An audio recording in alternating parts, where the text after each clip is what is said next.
talking about the hottest month of the year in India, which is June. And we're going to talk about a little bird which nobody knows about, a black-necked stork. I'm from Delhi, and in the hottest month of the year, in June, bird watchers were on the trail of a particular black-necked stork because its beak was caught in a piece of garbage. Why was its beak caught in a piece of garbage when the stork lives in a wetland? Perhaps because we throw our garbage in places where we can't see. So forests, wetlands, rivers, ponds, and also in slum areas where we are not going every day. So 5 bird watchers looking for a black-necked stork, which became something of a celebrity, but also really a symbol of what we do. We don't think about our garbage, and we especially don't think about our garbage if we can't see it. So I'm going to plunge right into the discussion with my first question for Katherine, who has studied something that many Indians don't know about, which is really the life in the underbelly of a slum in Bombay. And also the protagonist of her book, which is such a beautiful and such a haunting name, behind the beautiful forevers. The protagonists are waste pickers. So Katherine, tell us, why did you choose this topic and why waste pickers? Can you hear me? Well, I always thought it would be an interesting way to look at a community, in this case the richest city in India, through what people threw away.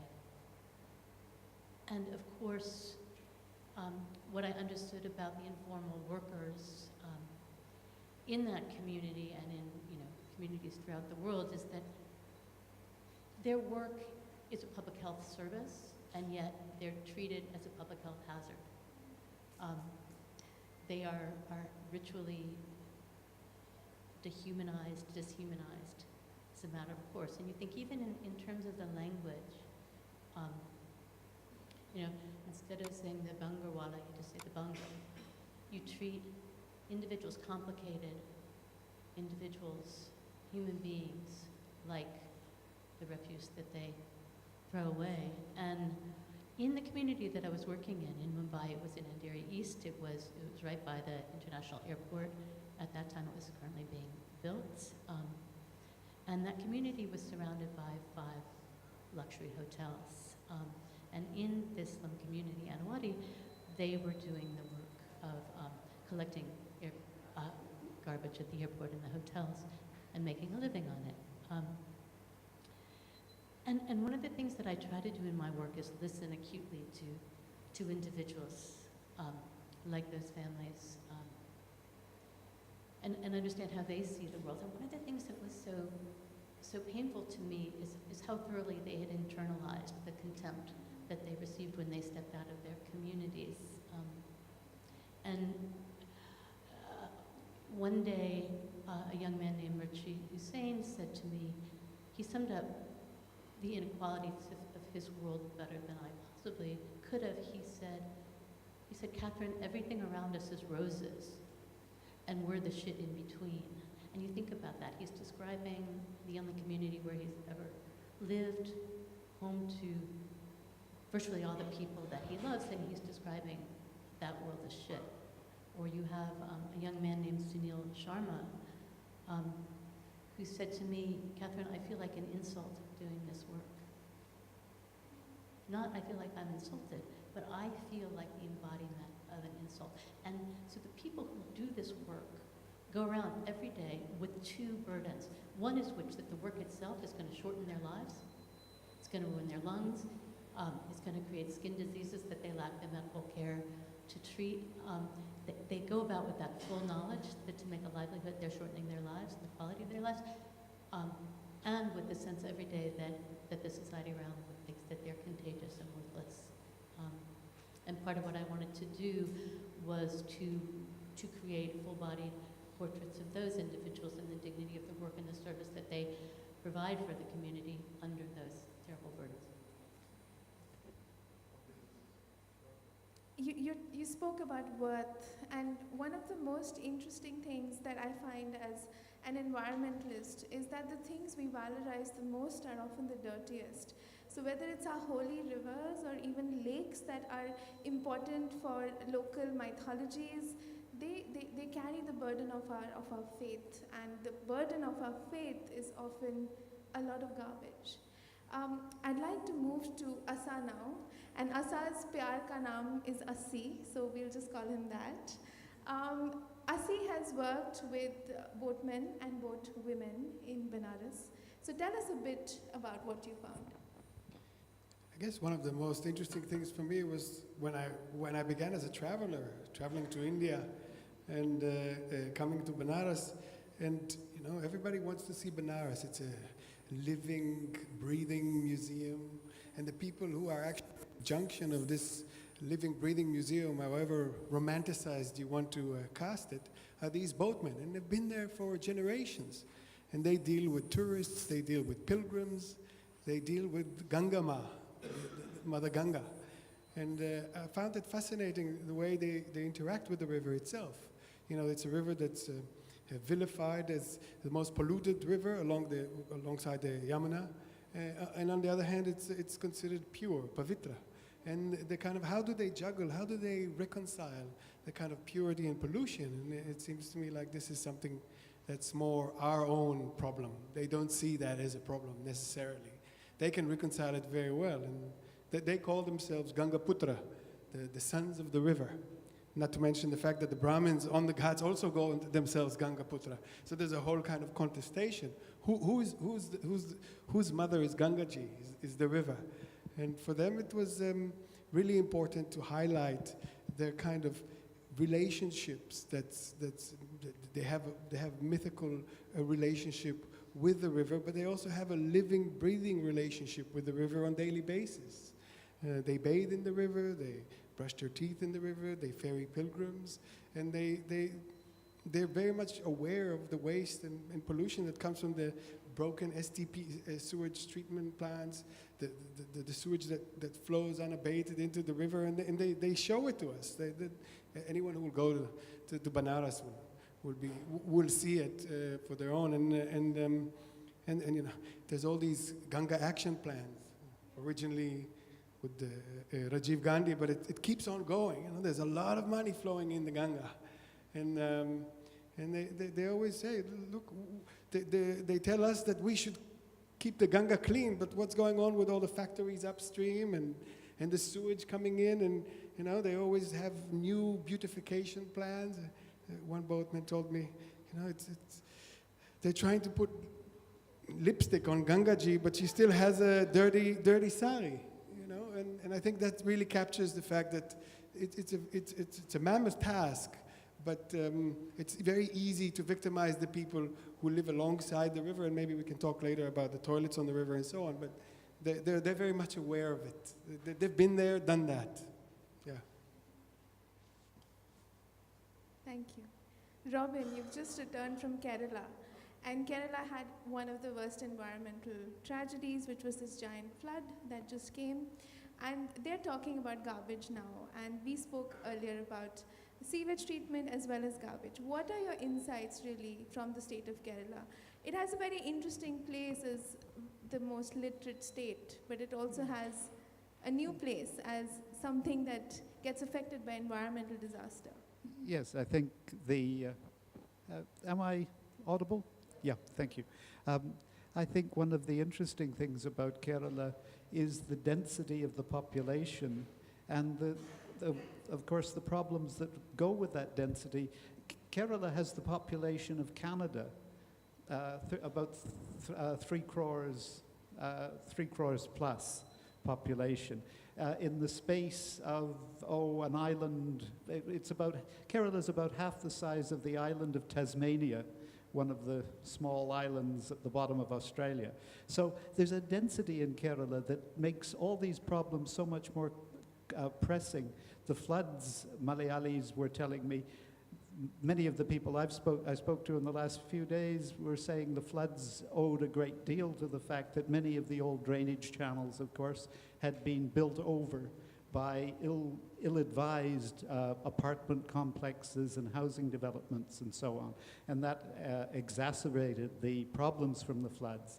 But the other thing, of course, is when you have 3 crore plus people living in such a small area, you have, particularly since Kerala has had people going to the Gulf now for nearly 2 generations, for 40 years, and bringing back that kind of wealth and those consumer habits. I'm sure many of you who have traveled, who go through Mumbai Airport, have seen Malayalis coming back from the Gulf with refrigerators and television sets and so on, taking them down to Kerala, and that's been going on now for 40 years. So there's that kind of consumerist waste that, of course, there in the old days. And in the old days, Kerala had many fewer people. So there are these sorts of problems. Now, what that means for garbage collection, of course, is huge.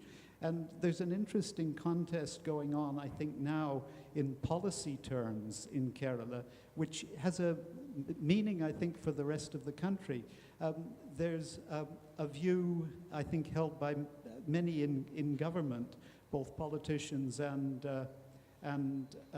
public servants, that the solution to Kerala's garbage problems are to build centralized, particularly incineration plants, with the idea that if you burn things, you'll not only get rid of the rubbish you want to get rid of, but you'll create some electricity at the same time. So there would be a double return.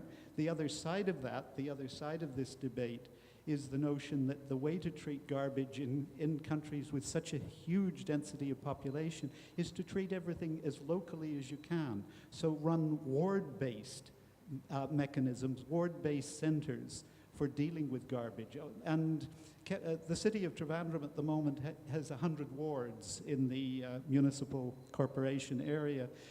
30 of these wards, I was told, and I think it's true, I visited a couple, 30 of these wards have quite successful local resource centers where they compost wet waste, and in Kerala, wet waste, which is domestic waste, household waste, and waste from the markets, the vegetable bazaars and so on. That wet waste represents 60 to 70% of what Malayalis still throw away. That's processed in the ward centers and composted with compost that can be reused. And at the ward center as well, plastic, glass, and paper are segregated and then passed on to specialized kabaris who take them for recycling, which often happens in Tamil Nadu. So that's another view of how waste can be handled. So the way it's put by the NGOs who are passionate about the decentralized mechanism is that this is a struggle for the soul of the whole city, the garbage soul of the whole city. Will it be a centralized burning of waste, which, with all the problems that entails, or will it be a much more human-focused one of, you made the mess, it's therefore your responsibility to deal with it as a good citizen. So it's an interesting time in Kerala. I want to pick on what somebody just said about how it's the poor that pay the price. You know, as you said, the poor are throwing things in the river. It's visible, it's visually seen. But the major problems are not really created by the poor. And I'd want to go back to Katherine and ask her about some of the protagonists in her book. For those of you who've seen Sacred Games, which is a rather overhyped but interesting series by Netflix, the antagonist, Ganesh Gaitonde, actually first makes his fortune by dealing with garbage. He's part of the garbage mafia. The thing about Katherine's book is she doesn't romanticize any of this. It's not really a slumdog picture. It's not a heroic picture. It's a very hard look and a very intimate look, really, at what really happens to the lives of people who are totally invisible to us. So just pick one character and just tell us a little bit about one character that lives in Bombay with us and the kind of life they have. I think I'll tell you about Sunil Sharma, who I mentioned earlier, who makes his living, on airport garbage and hotel garbage, and he and his coworkers and friends, they describe the garbage produced by the five-star hotels as, to use the words of one of them, a fortune beyond counting. And that fortune beyond counting is something that they can never possibly get their hands on because the mafia has that sewn up, and so they're making their livings and supporting their families on the garbage that is in the margins. And one of the things that I think that people don't realize until you really get down and work at it is how violent and competitive that work is. You can collect garbage for 6 hours a day, and then someone bigger than you can come up, knock you out, and take your trash. There's, people are fighting to, not quite to the death, but, they're wounding each other for that garbage. And why is that in a community? Why is that in this rich community that's happening? Is because there's so few jobs, stable jobs in this community and in wealthy cities all over the world, including my own Washington, D.C., that working garbage has few barriers to entry. You can go in and you can grab what you can. And one of the things that I think gets missed when there's the understanding that we have of the communities who do the work of buying and selling recyclable garbage. We assume that they're all members of certain castes, and those castes like the Matang, they're certainly doing that work. But more and more freelancers are coming into that, which is creating an additional hardship for the people of those castes. Their traditional historical livelihoods have been threatened by newcomers coming in. Because there's more waste is professionally collected, there's less and less for these informal workers to make their living on. And things that we generally accept are good for societies, like the plastic ban, have a direct material impact on their ability to make a living. I might just add something that Robin and I found when we were going around in landfills and with waste pickers, with these contractors, what they're interested is in weight, the weight of the waste, right? Now, what happens is that when you have an NGO, or at least good intended NGOs, they allow waste pickers to siphon off the material that has value, right? Waste, the more it goes up the chain, the more value it gains. And the irony is that the people at the bottom stay at the bottom, right? But once those contractors come, they don't care to sieve the waste and separate it at source or anything. They just want as much weight as possible. So what you get is they don't get the extra income that they might get as a result of siphoning off the valuable material. They don't get the protection gear. They don't get the holiday pay that some of these NGOs provide. And this contractor comes to them and says, okay, I want as much waste as possible. And, there's no benefit for them in that sense. You spoke about lipstick on a dirty mouth. I want to know what Swachh Bharat means for both Robin and Assa, and what do you think, what does it mean for the waste picker, and where are we in Swachh Bharat? Oh, that's a very curly and difficult question, because just as Katherine and Assa have been saying, there are so many people who depend on waste for a living, but what kind of a living? The dilemma, the challenge, is to come up with more systematic ways of managing, particularly cities. I think we're especially talking about cities now because the country is urbanizing so rapidly. Even small towns are becoming cities. Villages are becoming small towns. Now, the problems of urbanization are great. How do we keep these places clean for good public health and public sanitation reasons? Because one wants a healthy community that's able to look after itself, and good management of waste is crucial for that kind of healthy community. So how do you do that without excluding and even further marginalizing the people who already are making imperfect incomes from the way we manage waste? And I think around the country, there are examples, patchwork examples, of where this question is answered more satisfactorily than others. Pune would be one example.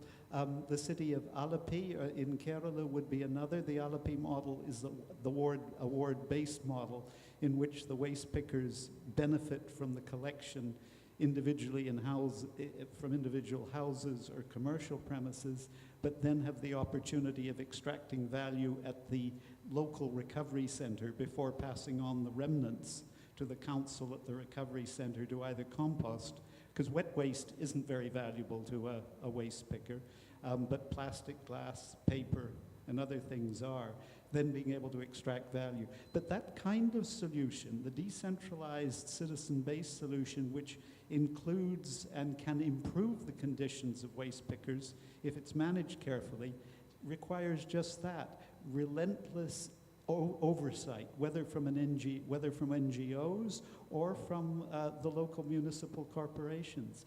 And that oversight is so often dependent on human beings. It requires energetic, idealistic people working at that level. And I fear too often, once a key person leaves or retires, then a very promising system will begin to crumble if it doesn't have that energy replicated.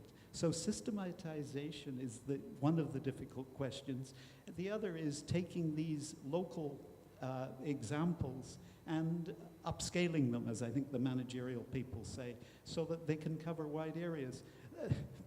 The NGO in Trivandrum, who I was talking to in the last few days, that's very much their line. If Trivandrum can upscale from 30 wards to 100 wards and really make it work for 5 years, then that's an example for the whole of India. It's an example for the rest of the world. They were getting a little bit grandiose when they were talking about the rest of the world, perhaps. Trivandrum might be enough for a start. But that's a long-winded way of saying it's a very complex question, but it can be done, I think. But as is everything in India, everything is complex. There's nothing that's simple.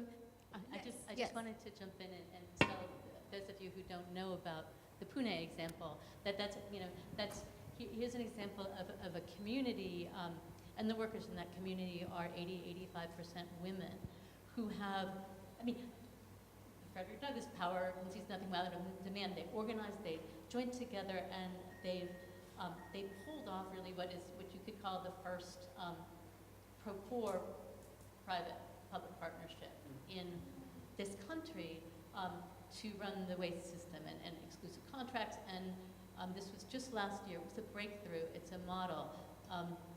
But as you were saying, Robin, to plan and to innovate is human, and to carry it through is divine. It's what's going to happen. If what I'm really interested in is whether that model can be sustained and become a national example. But it is just an amazing thing that's so close to Mumbai. There is an example that came from grassroots organizing that the world is watching or should be watching. And the more people watch, the more likely it is to be sustained. I see. Swachh Bharat. Swachh Bharat. Oof. Well, You for can someone speak who's working in Hindi if you for like. someone that's working in Varanasi, which is of course Modi's constituency, Swachh Bharat is big. Unfortunately, it's more at the level of showcasing Swachh Bharat, and the backstage is somewhat darker. I think there's several examples to give, but I guess I'll go to liquid waste and to think about toilets, which is again a very important aspect of Swachh Bharat. And I was talking to, so I work with mullahs who are the nishads, who are the boatmen, and I spoke to and the questions that they face and the challenges they face with toilets, because they live, many people in one home, joint families, and yes, Swachh Bharat is everywhere, and they've beautified the ghats, and if previously the boatmen, the women had to go at dawn to relieve themselves, to defecate in the open, and now they can't even do that because now there's spotlights on the ghats everywhere, and they have to venture further afield in order to relieve themselves, and that renders them much more vulnerable to snakes, crabs, barriers, and men. Yeah, exactly. And it's and we know that these poor people also, they're, how to put it mildly, a lot of times they need to go far more urgent than us, who are eating cleaner food and are not so susceptible to diseases, and let alone what women face at the ground level. So yes, Swachh Bharat is a mixed bag, definitely. I think there's goodwill there. I think that there's some really good work that's been done, especially at the level of increasing consciousness or awareness for not rubbishing public spaces. But when you start cleaning public spaces, you also clean the people who live and work in those public spaces. Prayag was talking beforehand about cleaning and cleansing. I think that there's a lot of cleansing of population that's going on, and that's quite unfortunate. The issue of these people you're talking about is really an issue of caste, isn't it? And you have looked at that in your book. Can you tell us a bit? I mean, we have a very facile understanding of this topic, and especially when we live in cities, we get so isolated. We are living in this bubble where we think caste is not an issue, and people are getting jobs, people of all castes are getting jobs, and this is obviously not the reality. So tell us a bit about the intersection of caste with waste picking and with garbage. Well, Robin and I, when we were working, we went to different places in India, and I think what we found out, and to put it succinctly, is that really caste is very much an enduring project, an ongoing project in India, and those who are charged with cleaning India are generally those considered impure or polluted.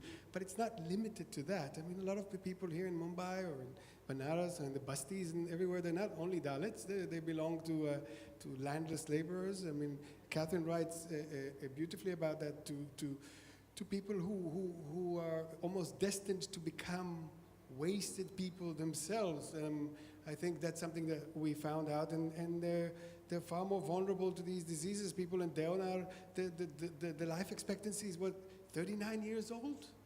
You know, I mean, Robin, do you want to add to this? Yeah. I'll just say, since we're in Mumbai, that there was a memory that really stays with me. Was there was a waste picker who was hit by a car about half a kilometer from the airport, and he died in the road. And people surrounded him, his friends, other people in the trade, and constables came over from the Sahar police station, and they started, saying, "What a disgusting person! We're not, what filth? We're not going to touch the corpse." And they made the people who were mourning their friend do the work of moving his body to the transport to take him to the Cooper Hospital morgue. And what was so profound to me was that his filth and his subhumanity needed to be emphasized loudly by public officials, even at the moment of his tragic death. And of course, that message being internalized to all the people who survived him, of that caste. And when I see things like that happening, what you see, you can condemn it at one point, but what it's really doing is it's creating the measuring stick to show the distance that the clean people are from that. And it's, the ways in which we talk about caste and filth are really a way to say, to show how clean the rest of the people are, and we can't forget that aspect of it. I might just add something that I think is quite interesting to think. Caste is not simply enforced by the upper caste, it's also enforced by the lower caste themselves. I'll give a short example. The Mallas, they belong to the Shudras, if you want to talk Varna terms. And when I was working with them, I noticed that within the Malla caste, there were those more affluent Mallas who were taking pilgrims and tourists and had better boats. And there was those Mallas who were considered riffraffs, and they were charged with taking dead bodies and immersing them into the river. And there was this kind of reinforcement of purity and impurity and pollution within the caste itself. So it's reinforced at different levels. It's not only a top-down. I mean, caste exists almost at the capillaries of societies in that sense. And I think it's important to remember, yeah. And, and Baker point is that, the reason, because of these divisions, it's the reason why it's so difficult to have the organizing coming together that we can see in Pune. Because it inserts the people in power very nicely when the people at the bottom are pitched against each other, community, and even within communities. Because how are you gonna fight for social justice in such conditions? Would you like to add, Robin? only as they were speaking, I was thinking of one of the posters that was used in Delhi, perhaps here in Mumbai as well, at the beginning of the Swachh Bharat campaign, which in some ways implicitly suggested that the Swachh Bharat campaign understood some of these caste dimensions, which I don't think it is ever done explicitly. But the poster was the one of the very bourgeois woman throwing rubbish off the side of her apartment block. And the caption is, of course, "Have some shame, clean up your act."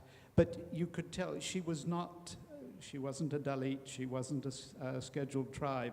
She was clearly a good bourgeois, upper class Delhiwali. And she didn't want that waste in her house one moment longer than the moment in which it stopped being part of a pumpkin or part of a cauliflower, and it had become waste, so it went out the balcony window. And I thought that was an interesting, it was a good start on a propaganda campaign that I think should far more explicitly have gone after, or may still go after, some of these I think very corrosive ideas about individual people being the appropriate ones to handle waste in an urban society that is to become clean. The handling of waste has to be everyone's responsibility if it's to be done comprehensively and sustainably. So that's what would cross my mind as they were speaking. Including, of course, corporations. It's a lot harder to blame the housewife than it is to take on the pharmaceutical industry. Which reminds us this whole mantra about behavioral change, right? It's always the poor that need to engage in behavioral change. But there's, of course, a far more structural issue at hand here, both in terms of the social aspects, but also in terms of the corporations. The poor aren't making most of the waste. No, they're not. They're not. I think it's a good metaphor to understand where we are as a country today. We have so many billboards and propaganda, but we don't seem to have any socially just solutions. And we are glossing over what the real issue is. And this is an India that's asking for its carbon space. It's an India that asserts itself as a more dominant, it's a more important country in the world. But we are not willing to look at the real issue. You have a dirty toilet in many parts of India, which is far worse than defecating in the open, I would assume. And we are just shaming people to go use that dirty toilet, no matter what happens. I mean, talking a little bit about non-humans as well, they are so impacted by waste. And it's really a shame that the largest land mammal, which is the elephant, is dying eating garbage. And we have more and more cases of elephants, which is actually a forest animal, dying because there's so much plastic and so much garbage in forests. And of course, we started off with the issue of the black-necked stork, a bird that nobody knows about, because wetlands routinely receive our garbage. And from a place, it becomes a non-place the moment the garbage touches that area. So unless it's a holy river or a holy water body, it's just going to become a sewage channel, a stormwater drain. Delhi has a river called Sahibi that nobody remembers because it's now called the Najafgarh Drain. It was actually a stormwater channel, but because it receives garbage, it's become a non-place. And we also have, the largest marine mammal. We have whales that are dying with stomachs lined with plastic bag after plastic bag. So if we talk a little bit about behavioral change and close our discussion with what it is there something that we can do? We are all urban animals. Is there something we can do? There are many solutions that the government throws at us routinely. One of them is incineration. The idea that you have waste and you can burn it and it can be a good source of somewhat clean energy, but I think it's a little problematic, wouldn't you say? What are your thoughts on that? Yes, I think incineration of waste is a topic you'll hear a lot more of in India over the next few years. I sometimes live in Singapore, where Singapore solves its waste question with 4 large high combustion incinerators at the 4 compass points of the Singapore island. And they are Mitsubishi incinerators. Mitsubishi took the particular manufacture of these from a German company about 30 years ago. They're used successfully in Japan, in parts of China, and certainly in Singapore. And they do the job. They reduce the volume of waste by 90%. So if you have 100 tons, you end up at the end of burning it with only 10 tons of ash, which in Singapore is being used as the foundation to build an additional little portion of Singapore. They're building a little island next to Singapore with this waste. Now that's very nice, but remember Singapore, as Indira Gandhi said, Singapore is a shopping center, not a country. And I think that was probably quite accurate in terms of it being small. It's 5 million people. It's about, what, 1/4 of the population of Mumbai. More than that, the Singapore incineration, although these incinerators are effective in places like Singapore, Japan, and Northern Europe, Sweden as well, they nevertheless don't give you a great deal of energy. They give you some energy, but they have huge requirements. They're very expensive. The largest of the Singapore plants is capable of handling 8,000 tons of waste a day. That would be all the waste that Delhi at the moment is supposed to generate. It probably generates a lot more, 8,000 tons. That will give you about 80 megawatts of electricity if the plant is full capacity. But that plant has to be serviced every 6 months. You need 2 of these engines available so that one can always be operational, and it has to have a high calorific value to the waste it takes. Wet waste is not very good for this. Well, we know that most domestic waste in India, at 40% minimum, probably closer to 60 to 70%, is wet waste. It's domestic. It's cauliflowers and pumpkins and so on. Not very good for incinerators. So I think incineration is something that has to be treated with great caution. There may be a place for it in some cities, in some circumstances. Climate is the other element in this. Heavy monsoon places. In Singapore, they have to dry waste when they're getting heavy rains before the incinerator is capable of handling it. The incinerator is a very fussy kind of hippopotamus, if you like. It will only eat certain things, and those things have to be to its taste. So incineration has a lot of question marks around it. Not to rule it out completely, because it works in Japan and it's successful in Northern Europe, but very different conditions.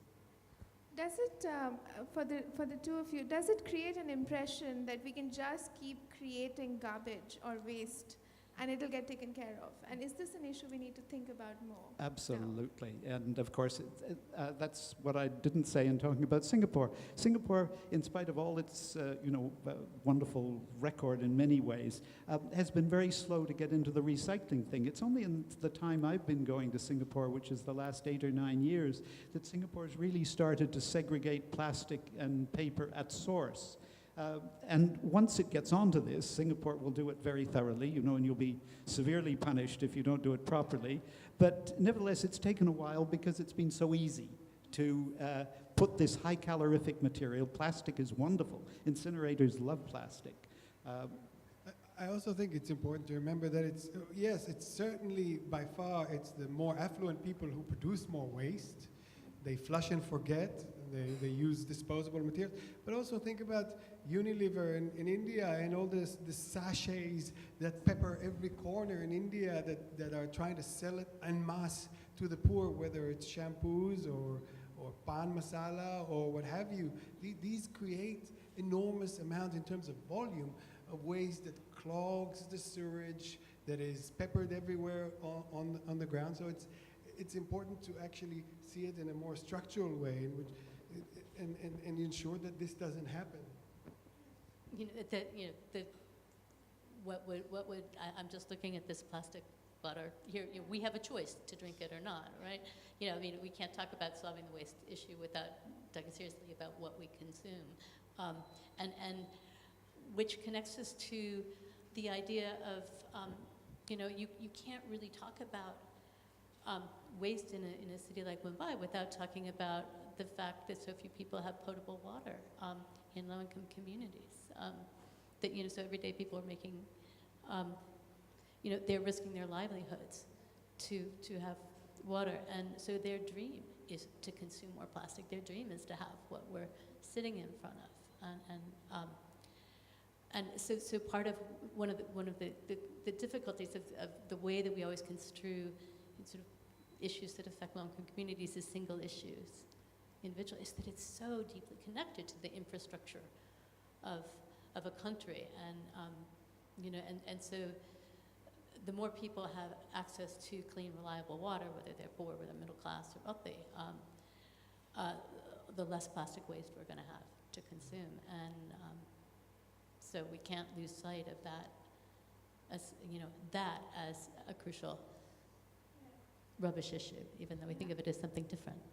I mean, Delhi has a ban on plastic bags, and Mumbai had a ban on milk packets and other plastic carriers. But it's a difficult ban to enforce because we don't have the infrastructure in place. And I think, we grew up drinking Campa Cola, this cola in bottles, and they would come and take the bottle back. The producer had that responsibility. But can we do that for milk packets or for items of daily use which use plastic? It's a really difficult question, yes. In Banaras, I remember when I started coming to India, you had all these leaf plates. And I remember in the Kumbh Mela in Allahabad, 2001, I think it was, you could hardly see those thermocol, mass-produced plates and cups. And now you go everywhere in Banaras and Allahabad, they're all there for weddings, for yatras, for pilgrimage. So it's everywhere. It's saturating the landscape, and that's the sad thing. It's aspirational on one level to have a new shiny thing, and it's aspirational for many of us. And on the other hand, we are creating this garbage monster, which we're probably living in the middle of every day. I'm going to throw the floor open for questions. So, yes, Ankit has a question. Is there a mic for him? I'll just give it to you. 15 minutes for questions, right? Yeah.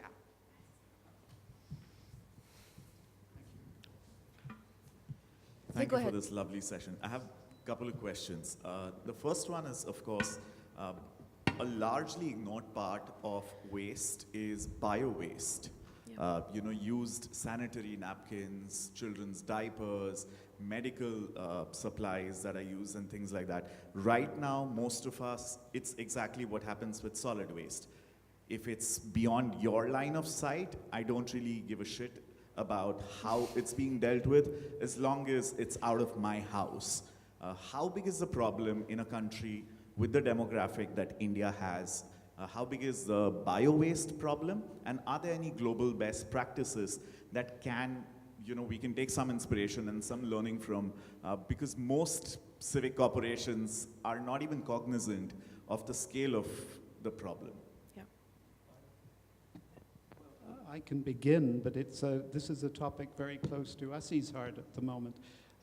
But in Kerala, for example, as far as I know, there's only one center for disposing of medical waste. Now, medical waste would be all the things that go with hospitals, bandages, and so on. But nevertheless, it also includes, of course, pharmaceuticals with expired dates and so on.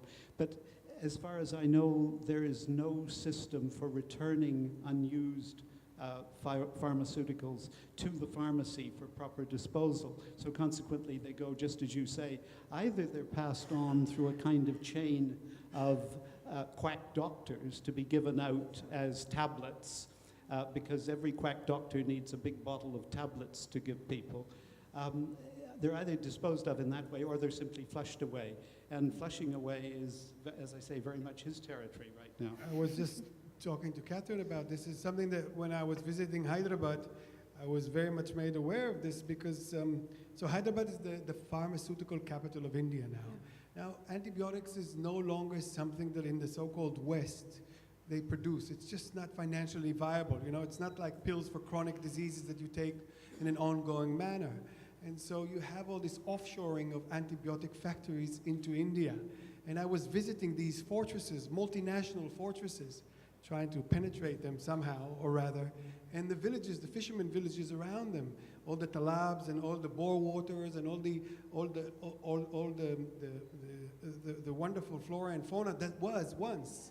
But what you see is this industrial runoffs from these antibiotic factories that pollutes the water, creates really a hatching bed for superbugs or multi-resistant organisms that then spread and affect everyone. It doesn't matter if you're rich or poor.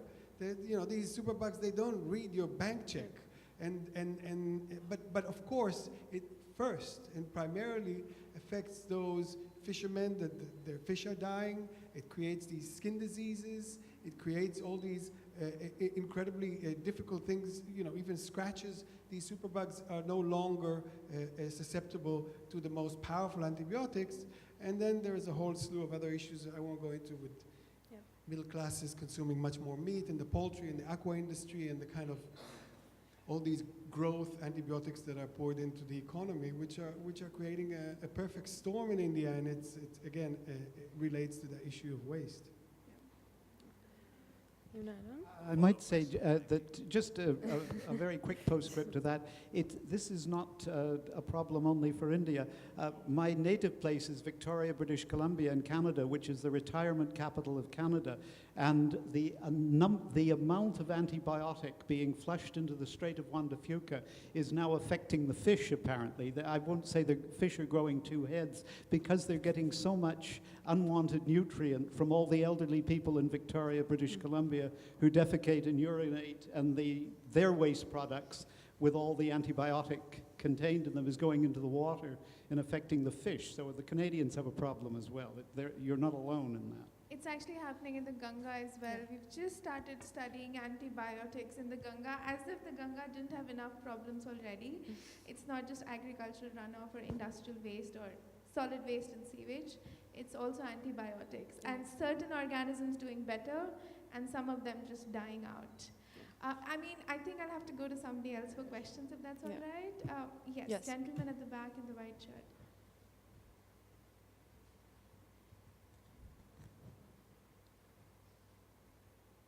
I've got a housemaid at home and she earns something like 3,000 rupees in a rural village. So then she comes to Bombay and out here she is earning something like 15,000 across different houses. So what I mean to say, people tend to kind of overcome their adversity and kind of move towards better things. So the people whom you deal with and whom you saw in this waste industry, what do you think they are doing? Are they depressed, they have resigned themselves to their fate, or are they making, kind of adjustment, hopeful, making things for themselves better, making some system, something? How are they dealing with those things? One thing that you have to understand about the waste industry, which I certainly didn't understand until I worked in these communities, is how deeply linked it is to the global markets. When I was working in those communities right at the start of the financial crisis, and when Lehman Brothers failed, and within 2 weeks the bottom had fallen out of the price of plastic and waste. Before that, people's incomes had been lifted up by the Beijing Olympics. Every 4 years, the Olympics improves the ability of waste pickers in your community or near your communities to feed their families and to plan for their futures. Meanwhile, like the financial panic in China in 2015-16, again, wreaked havoc on these poor communities where there's so few safety nets. And what the absolute significance of that, when we talk about what someone's housekeeper can make for a living, is that people in those communities may be investing exactly the same amount of time, exactly the same amount of effort every single day in their labor, the same amount of discipline, but the results of that effort and that difference every single are determined by the decisions made by governments and corporations a world away. And that, that the supreme irony of that is that we are, when we talk about, low-income people, we perpetuate this ludicrous falsehood that their economic futures are in their control. And in the case of people in Mumbai and in poor communities doing waste work throughout India and around the world, that's simply not the case. I'm sorry, we're running short of time, so we'll take one last question. Ma'am. Can we take 2 mini questions? Because they raised their hands at the same time. Yeah. We'll go with the, yes. Okay. Very, very quickly. Hello. Yeah. So my question is that you have stated that incineration is one of the solutions for garbage. But if you have incineration, a lot of air pollution will happen. And as you know that India is, there are several places where the air is very poor quality. And the second part of it is that when you are incinerating plastic, the ash that is usually created is also plastic. Yeah. So until and unless it is actually heated to a very high temperature where the molecular structure changes, it is not really solving the problem, rather just reducing it. I can reply fairly quickly to that. That's why it's high combustion incineration. That's why the Northern Europeans have been able, and the Japanese have been able to do it for 30 years. That the scrubbers on these systems, because of the high temperature at which things are incinerated, do reduce and virtually eliminate the kinds of pollution that you're referring to. So it's not the safety of the systems, it's the maintaining of the systems that would be the real question. And that maintenance and the initial cost of the startup, those are a couple of the factors. But run properly, they're not going to poison the Japanese or the Swedes or the Germans or the Singaporeans. He also didn't recommend it. He said it was highly contextual. So it may not be a solution. So he didn't say incineration was something that we ought to do. It's just a contextual thing. The last question. Yeah, I have an observation. That's it. That we have to understand what do we want to address. Okay, if we want to address the waste issue, I see a lot of activists getting confused by the caste issue, right? If you have to address the waste issue, there will be hard questions to be asked, hard answers will have to be found. Some people will suffer who are there in the value chain. But when we try to confuse, these are two very separate issues. You cannot do your activism of casteism, which is there. I'm not denying these things, okay? I'm not denying that. But if you, then you just lose sight. It becomes a smoke screen. I think what you're saying is... May I just respond? There's a famous pop star called Kanye West, and he recently said, he's a black man, and he said that slavery was a choice. I don't think caste is a choice. I don't think it is a placard that we're holding up in terms of talking about waste pickers. I don't think even waste picking is a choice.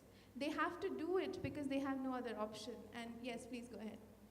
I think that if you go on the ground like Katherine has done, is like we have, I think caste screams out of the waste. It's almost the face of waste. These are the wasted people who are Dalits, who are Shudras, and like I said, other disadvantaged communities, and they are engaged in waste because they are considered polluting. If you look at who's cleaning the toilets, it's the Dalits. If you look at who's collecting the wastes in Banaras, it's the Dalits. Yes, there's always going to be people who come and say, oh, they get reservations, they get government jobs, but the bottom line is that they don't make it out of choice. They make it out of compulsion.